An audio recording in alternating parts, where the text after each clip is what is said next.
Hello, V K ನಿಜವಾಸ್ತು ಚಾನೆಲ್ಗೆ ಸುಸ್ವಾಗತ. ವೀಕ್ಷಕರಿಗೆ ಶುಭಾಶಯಗಳು. ಓಂ ಶ್ರೀ ವೀರಭದ್ರೇಶ್ವರಾಯ ನಮಃ. ಓಂ ಶ್ರೀ ಚನ್ನಬಸವೇಶ್ವರಾಯ ನಮಃ. ಪರಮ ಪೂಜ್ಯ ಶ್ರೀ ಶ್ರೀ ಶ್ರೀ ಒಳಬಳ್ಳಾರಿಯ ಸುವರ್ಣಗಿರಿ ವಿರಕ್ತ ಮಠದ ಒಳಬಳ್ಳಾರಿಯ ಮಠದ ವಾಸ್ತುಶಾಸ್ತ್ರದ ಬಗ್ಗೆ ತಿಳಿಸುತ್ತೇನೆಂದು ನಾನು ಈಗ ತಮ್ಮಲ್ಲಿ ಈಗಾಗಲೇ ಹೇಳಿದ್ದೇನೆ, ವಿನಂತಿಯನ್ನು ಮಾಡಿದ್ದೇನೆ. ಈಗ ತಿಳಿಸುವುದೇನೆಂದರೆ, ಪರಮ ಪೂಜ್ಯ ಶ್ರೀ ಚನ್ನಬಸವ ಮಹಾಸ್ವಾಮಿಗಳು ನೆಲೆಸಿರುವಂಥ ಬೀಡು ಅದು ಎಷ್ಟು ಸಮೃದ್ಧವಾಗಿದೆ, ವಾಸ್ತುಶಾಸ್ತ್ರದ ಪ್ರಕಾರ ಇದೆ ಎಂದರೆ ಅದು ಪ್ರತಿಯೊಂದು ವಿಷಯವನ್ನು ಕೂಲಂಕುಷವಾಗಿ ಬಿಡಿ ಬಿಡಿಯಾಗಿ ಹೇಳುತ್ತೇನೆ. ಯಾವ ಮಠದಲ್ಲಿ, ಯಾವ ಸ್ಥಳದಲ್ಲಿ, ಯಾವ ರೀತಿ ಇರುತ್ತದೆ ಎಂಬುವುದು ಅದರ ಬಗ್ಗೆ ಸಂಪೂರ್ಣವಾದ ಮಾಹಿತಿಯನ್ನು ನಾನು ತಮಗೆ ನೀಡುತ್ತೇನೆ. ಈಗಾಗಲೇ ಹೇಳಿರುವಂತೆ ಪರಮ ಪೂಜ್ಯ ಶ್ರೀ ಲಿಂಗೈಕ್ಯ ಚನ್ನಬಸವ ಮಹಾಸ್ವಾಮಿಗಳು ಮೂಲತಃ ಆ ಮಠದಲ್ಲಿ ಅವರು ಪ್ರತಿನಿತ್ಯ ಪೂಜಾ ಸ್ಥಳವಾದದ್ದು ನೈಋತ್ಯ ಭಾಗದಲ್ಲಿ, ಮಠದ ಭಾಗದಲ್ಲಿ ನೈಋತ್ಯದ ಸ್ಥಳದಲ್ಲಿ ಅವರು ಒಂದು ಮುಖ್ಯವಾದ ಒಂದು ಪೂಜಾ ಸ್ಥಳವನ್ನು ನಿರ್ಮಿಸಿಕೊಂಡಿದ್ದಾರೆ.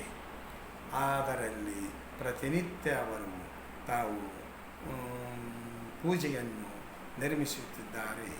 ಆ ಪೂಜೆ ನಿರ್ಮಿಸುವುದೆಂದರೆ, ಅವರು ತಪಸ್ಸು ಮಾಡುವುದೆಂದರೆ ಅದು ನೈಋತ್ಯ ಭಾಗವೆಂದರೆ ಇಡೀ ಮನೆಯ ಒಡೆಯನಂತ, ಅಂದರೆ ಮಠದ ಒಡೆಯನೆಂದರೆ ಅಲ್ಲಿ ತಪಸ್ಸು ಮಾಡಿದರೆ ಅತ್ಯಂತ ದಿವ್ಯ ಶಕ್ತಿಯನ್ನು ತುಂಬುತ್ತದೆ ಎಂದು ಹೇಳಬಹುದು.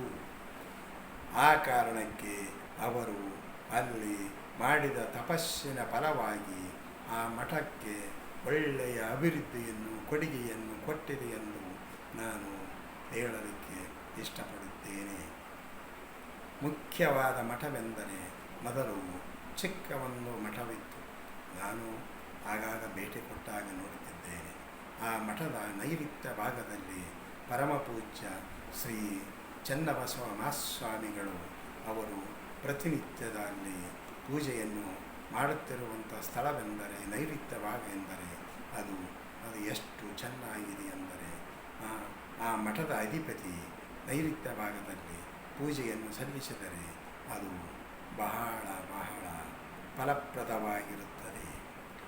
ಅದೇ ರೀತಿ ಮಠದಿಂದ ಮುಂದಿನ ಭಾಗದಲ್ಲಿ ಭಕ್ತಾದಿಗಳು ಏನಾದರೂ ಪೂಜೆ ಸಲ್ಲಿಸಬೇಕಾದರೆ ಅದೇ ನೈಋತ್ಯ ಭಾಗದಲ್ಲಿ ಭಕ್ತಾದಿಗಳಾಗಲಿ ಇತರಾದಿ ಮಠಕ್ಕೆ ಆಗಮಿಸಿದಂಥ ಪೂಜ್ಯ ಮಹಾಸ್ವಾಮಿಗಳು ಅಲ್ಲಿ ಸ್ಥಳದಲ್ಲಿ, ಅಂದರೆ ಚನ್ನಬಸವ ಮಹಾಸ್ವಾಮಿಗಳ ಮೂರ್ತಿಯನ್ನು ಸ್ಥಾಪಿಸಿದ್ದಾರೆ. ಅದರಲ್ಲಿ ಇತರಾದಿ ಮಠದಿಂದ ಬಂದಂಥ ಮಹಾಸ್ವಾಮಿಗಳು ಪೂಜೆಯನ್ನು ಸಲ್ಲಿಸುತ್ತಿರುವರು. ಇದು ಹೊರಭಾಗದಲ್ಲಿ, ಮಠದ ನೈಋತ್ಯ ಭಾಗದಲ್ಲಿ ಇದು ಪೂಜ್ಯನೀಯ ಸ್ಥಳವು, ತಪಸ್ಸಿನ ಸ್ಥಳವು ಆಗಿರುವುದರಿಂದ ಅದು ಅತ್ಯಂತ ಪವಿತ್ರವಾದ ಸ್ಥಳವಾಗಿರುತ್ತದೆ. ಅದಕ್ಕೆ ಅಲ್ಲಿ ಮಾಡಿದಂಥ ತಪಸ್ಸು ಬಹಳ ಬಹಳ ಫಲಪ್ರದವಾಗಿ ದೊರೆಯುತ್ತದೆ. ಮುಖ್ಯವಾಗಿ ಹೇಳಬೇಕಂತಂದರೆ ಆ ಸ್ಥಳವೇ ಅಂಥದ್ದು.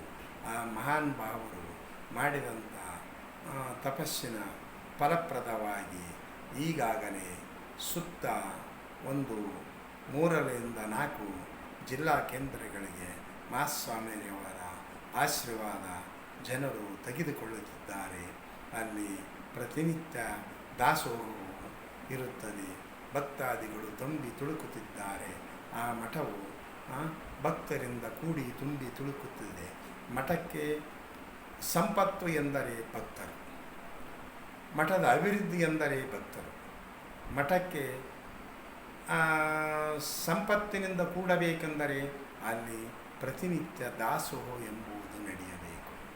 ದಾಸೋಹ ಎಂಬುವುದರಿಂದ ಅಲ್ಲಿ ಬರುವಂಥ ಭಕ್ತಾದರು, ದೂರದಿಂದ ಬರುವಂಥ ಭಕ್ತಾದರು ಆ ಪ್ರಸಾದವನ್ನು ತೆಗೆದುಕೊಂಡು ಅದೆಷ್ಟು ನಮ್ರತೆಯಿಂದ ಮಹಾಸ್ವಾಮಿಗಳಿಗೆ ಸನ್ನಿಧಿಯಲ್ಲಿ ತಾವು ಅವರು ಬಂದು ಪೂಜೆಯನ್ನು ಸಲ್ಲಿಸಿ ಅವರು ಭಕ್ತಾದಿಗಳು ತಮ್ಮ ತಮ್ಮ ನಂಬಿಕೆಗೆ ಅನುಗುಣವಾಗಿ ಕೊಡುಗೆಗಳನ್ನು ಕೊಟ್ಟು ಕಾಣಿಕೆಯನ್ನು ಸಲ್ಲಿಸಿ ಹೋಗುತ್ತಿದ್ದಾರೆ.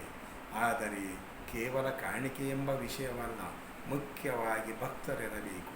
ಮಠವೆಂದರೆ ಭಕ್ತರಿಂದ ತುಂಬಿ ತುಳುಕುತ್ತಿರಬೇಕು. ಮುಖ್ಯವಾಗಿ ಇದ್ದವನು ಕೊಡುವನು, ಇಲ್ಲದವನು ಒಯ್ಯುವನು. ಇದ್ದವನು ಕೊಡುತ್ತಾನೆ, ಇಲ್ಲದವನು ಉಣ್ಣುತ್ತಾನೆ. ಇದು ದೈವಲೀಲೆ. ಇದು ಉಳ್ಳವನು ಮತ್ತು ಇಲ್ಲದವನ ಮಧ್ಯೆ ಇರುವುದೇ ಮಠದ ಪೀಠಾಧಿಪತಿಗಳ ಮುಖ್ಯ ಕರ್ತವ್ಯ. ಇದು ಎಷ್ಟು ಚೆನ್ನಾಗಿ ನಡೆಸಿಕೊಂಡು ಹೋಗುತ್ತಾರೆಂದರೆ ಆ ಮಠವು ಅಷ್ಟೊಂದು ಅಭಿವೃದ್ಧಿಯೂ ಆಗುತ್ತದೆ. ಶ್ರೀಮಂತ ಬಡವ ಇವರ ಮಧ್ಯದಲ್ಲಿ ಮಹಾಸ್ವಾಮಿಗಳು ದೇವರ ಸ್ಥಾನದಲ್ಲಿ ನಿಂತುಕೊಂಡು ಅವರು ಪ್ರತಿನಿತ್ಯ ಉಳ್ಳಂಥ ಭಕ್ತರಿಂದ ತೆಗೆದುಕೊಂಡು ಬರುವಂಥ ಮಠದ ಭಕ್ತರಿಗೆ ಮಹಾಪ್ರಸಾದವು ಪ್ರತಿನಿತ್ಯ ಪ್ರಸಾದವಿರುತ್ತದೆ. ಅದು ಎಂಥ ರೀತಿ ಎಂದರೆ ಯಾವುದೇ ಮಠವಾಗಲಿ ಪ್ರಸಾದದಿಂದ ಕೂಡಿರಬೇಕು. ಮುಖ್ಯವಾಗಿ ಅನ್ನ ಪ್ರಸಾದ ಎಂಬುವುದೇ ಆ ಮಠಕ್ಕೆ ಅಭಿವೃದ್ಧಿ. ಅದಕ್ಕೆ ಅಲ್ಲಿ ನೆಲೆಸಿರುವಂಥ ಪರಮಪೂಜ್ಯ ಶ್ರೀ ಚನ್ನಬಸವ ಮಹಾಸ್ವಾಮಿಗಳು ಅದೆಷ್ಟು ಒಂದು ಸಾಮಾನ್ಯವಾಗಿ 70, 80, 60 ವರ್ಷವಾಗಿರಬಹುದು ಅಂದಾಜಿನ ಪ್ರಕಾರ. ಮಹಾಸ್ವಾಮಿಗಳು ಅನ್ನಪ್ರಸಾದವು ಪ್ರತಿನಿತ್ಯ ನಡೆಸಿಕೊಂಡು ಬಂದಿದ್ದಾರೆ. ಇದರಲ್ಲಿ ದಾನದಲ್ಲಿ ವಿದ್ಯಾದಾನ, ಅನ್ನದಾನ ಇದು ಶ್ರೇಷ್ಠವಾದದ್ದು. ಅದಕ್ಕೆ ಅವರು ಅನ್ನಪ್ರಸಾದವನ್ನು ಪ್ರತಿನಿತ್ಯ ಬಂದಂಥ ಭಕ್ತಾದಿಗಳಿಗೆ ಕೊಡುತ್ತಿದ್ದಾರೆಂದರೆ ಆ ಮಠವು ಆ ಕಾರಣಕ್ಕಾಗಿ ಅಭಿವೃದ್ಧಿಯಂಥ ಶಿಖರಕ್ಕೆ ಹೋಗಿದೆ. ಅದೆಷ್ಟು ದೂರದಿಂದ ಮಹಾಸ್ವಾಮಿಗಳ ಸನ್ನಿಧಿಗೆ ಬಂದು ಹೋಗುತ್ತಿದ್ದಾರೆಂದರೆ ಅದು ಕೇವಲ ಬಾಯಿ ಮಾತಿನಿಂದ ಹೇಳಿದರೆ ಸಾಲದು. ಅಲ್ಲಿ ಹೋಗಿ ನೋಡಿದ ಭಕ್ತರಿಗೆ ಗೊತ್ತಾಗುತ್ತದೆ. ಅಲ್ಲಿ ಆ ಭಕ್ತರು ಆ ಮಹಾಸ್ವಾಮಿಗಳ ಮೇಲೆ ಅದೆಷ್ಟು ಭರವಸೆಯನ್ನು ಇಟ್ಟುಕೊಂಡು ಆ ಪರಮಪೂಜ್ಯ ಶ್ರೀ ಚನ್ನಬಸವ ಮಹಾಸ್ವಾಮಿಗಳವರ ಆಶೀರ್ವಾದವನ್ನು ತೆಗೆದುಕೊಂಡು ತಮ್ಮ ಬೇಡಿಕೆಗೆ ಅನುಗುಣವಾಗಿ ತಮ್ಮ ಮನಸ್ಸಿನ ಬೇಡಿಕೆಗಳನ್ನು ಈಡೇರಲೆಂದು ಅವರು ತಾವು ಅಲ್ಲಿ ಬಂದು ಕೈ ಮುಗಿದು ನಮ್ರತೆಯಿಂದ ಕೇಳಿಕೊಂಡು ಹೋಗುತ್ತಿದ್ದಾರೆ. ಸರಿ, ಈಗಾಗಲೇ ಭಕ್ತರ ಬಗ್ಗೆ, ಮಠದ ಬಗ್ಗೆ, ಅನ್ನಪ್ರಸಾದದ ಬಗ್ಗೆ ಇದೆಲ್ಲ ಕೂಲಂಕುಷವಾಗಿ ಹೇಳಿದ್ದೇನೆ. ಈಗ ಹೇಳುವುದೇನೆಂದರೆ ಅಲ್ಲಿ ವಾಸ್ತು ಪ್ರಕಾರ ಹೇಗಿದೆ ಎಂದು ಈಗಾಗಲೇ ನಾನು ವಾಸ್ತು ಚೆನ್ನಾಗಿದೆ ಎಂಬುವ ವಿಷಯವಾಗಿ ಹೇಳಿದ್ದೇನಲ್ಲ.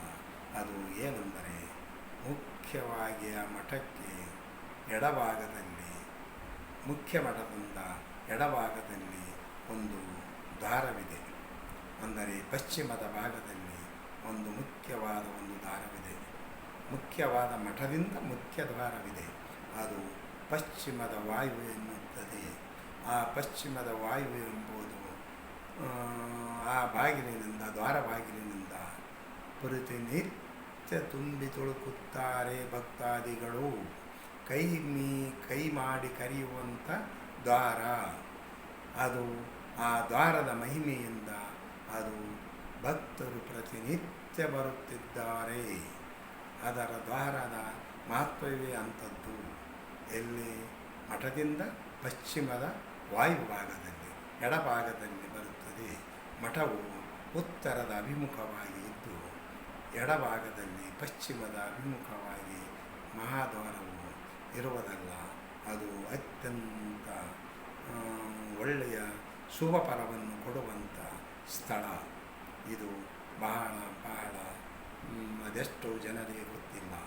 ಯಾವುದೇ ಆಗಲಿ, ಮಠವಾಗಲಿ ಮಂದಿರವಾಗಲಿ ಮನೆಯಾಗಲಿ ಆಸ್ಪತ್ರೆಯಾಗಲಿ ಪ್ರತಿಯೊಂದು ವಾಸ್ತುಶಾಸ್ತ್ರದ ಪ್ರಕಾರ ಇದ್ದರೆ ಅವರಿಗೆ ಜನರು ತುಂಬಿ ತುಳುಕುತ್ತಾರೆ. ಮನೆಯಾದರೆ ಸಂಪದ್ಭರಿತದಿಂದ ಮಕ್ಕಳು ಮರಿಗಳಿಂದ ತುಂಬಿ ತುಳುಕುತ್ತಾರೆ. ಮಠ ಅಂದರೆ ಭಕ್ತರಿಂದ ತುಂಬಿ ತುಳುಕುತ್ತದೆ. ಅನ್ನದಾಸೋಹದಿಂದ ತುಂಬಿ ತುಳುಕುತ್ತದೆ. ಇದು ಮುಖ್ಯವಾಗಿ ತಿಳಿದುಕೊಳ್ಳಬೇಕು. ಅದಕ್ಕೆ ಅಲ್ಲಿ ಇರುವಂಥ ಒಂದು ವಾಸ್ತುಶಾಸ್ತ್ರದ ಪ್ರಕಾರ ಆ ದ್ವಾರವನ್ನೇ ಅತಿ ಸಮೃದ್ಧವಾಗಿ ಸಂಪರ್ಕವಾಗಿ ಜನರನ್ನು ಆ ಮಠಕ್ಕೆ ಕೈ ಬೀಸಿ ಕರೆಯುತ್ತದೆ. ಆ ದ್ವಾರ ನೋಡಿ ಹೇಗಿದೆ. ಆ ದ್ವಾರದಿಂದ ಬಂದಾಗ ಆ ಮಹಾದ್ವಾರದಿಂದ ಒಂದು ಸಲ ಬಂದು ಒಳಭಾಗಕ್ಕೆ ಪರಮಪೂಜ್ಯ ಶ್ರೀ ಚನ್ನಬಸವ ಮಹಾಸ್ವಾಮಿಗಳ ಸನ್ನಿಧಿಗೆ ಬಂದು ಹೋದರೆ ಪುನಃ ನಾನು ಬರಬೇಕೆಂದು ಆ ಮನಸ್ಸು ಮಿಡಿಯುತ್ತಿದೆ. ಅಂಥ ಮಹಾದ್ವಾರ ಅದು ಪಶ್ಚಿಮದ ವಾಯುವುದು ಮಹಾದ್ವಾರ. ಆ ದ್ವಾರದಿಂದ ಆ ಮಠಕ್ಕೆ ಅತ್ಯಂತ ಅಭಿವೃದ್ಧಿಯು ಬರುತ್ತದೆ. ಬರುವಂಥ ಭಕ್ತರು ಒಳ್ಳೆಯ ಕೊಡುಗೆ ಕೊಡುವಂಥ ಭಕ್ತರು ಬರುತ್ತಿದ್ದಾರೆ. ಯಾವುದೇ ಭಕ್ತನು ಬಂದರೂ ಬರಿಗೈಲಿ ಹೋಗುವುದಿಲ್ಲ, ಕೊಟ್ಟು ಹೋಗುತ್ತಾನೆ. ಉಂಡು ಹೋಗುತ್ತಾನೆ, ಕೊಟ್ಟು ಹೋಗುತ್ತಾನೆ. ಪ್ರಸಾದವನ್ನು ತೆಗೆದುಕೊಳ್ಳುತ್ತಾರೆ, ಸನ್ನಿಧಿಗೆ ಕಾಣಿಕೆಯನ್ನು ಸಲ್ಲಿಸುತ್ತಿದ್ದಾರೆ.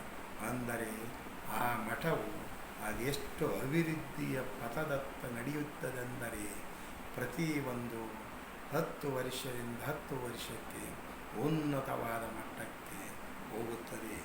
ಈಗಾಗಲೇ ನಾನು ತಿಳಿಸಿರುವಂತೆ ಯಾವುದೇ ಮಠವಾಗಲಿ ಮಂದಿರವಾಗಲಿ ಬಹಳ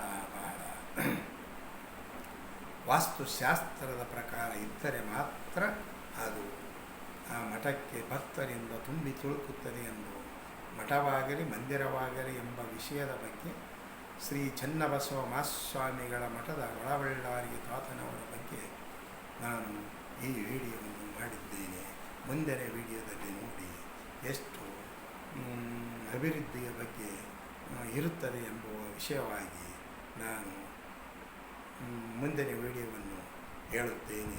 ಯಾವ ವಿಷಯವೆಂದರೆ ಮುಖ್ಯವಾಗಿ ಮಠದಲ್ಲಿ ಅಡುಗೆಯ ಮನೆಯು ಯಾವ ಭಾಗದಲ್ಲಿ ಇದೆ ಎಂಬುದು, ಅಲ್ಲಿ ಅನ್ನಪ್ರಸಾದವನ್ನು ಮಾಡಿದರೆ ಅದೆಷ್ಟು ಭಕ್ತರು ತುಂಬಿ ತುಳುಕುತ್ತಿದ್ದಾರೆ ಎಂಬ ವಿಷಯದ ಬಗ್ಗೆ ಕೂಲಂಕುಷವಾಗಿ ಹೇಳುತ್ತೇನೆ. ಅದಕ್ಕೆ ತಾವು ನಮ್ಮ VK ನಿಜವಾಸ್ತು ಚಾನಲ್ಗೆ ಲೈಕ್ ಮಾಡಿ, ಸಬ್ಸ್ಕ್ರೈಬ್ ಮಾಡಿ, ಬೆಲ್ ಐಕಾನ್ ಒತ್ತಿ ಇತರರಿಗೆ ಶೇರ್ ಮಾಡಿ. ಮಠವು ಯಾವ ರೀತಿಯಿಂದ ಅಭಿವೃದ್ಧಿಯಿಂದ ತುಂಬಿದೆ ಎಂದು ತುಳುಕುತ್ತದೆ ಎಂದು ಇತರರಿಗೆ ಇದರ ಬಗ್ಗೆ ಮಾಹಿತಿ ತಿಳಿಯಲಿ.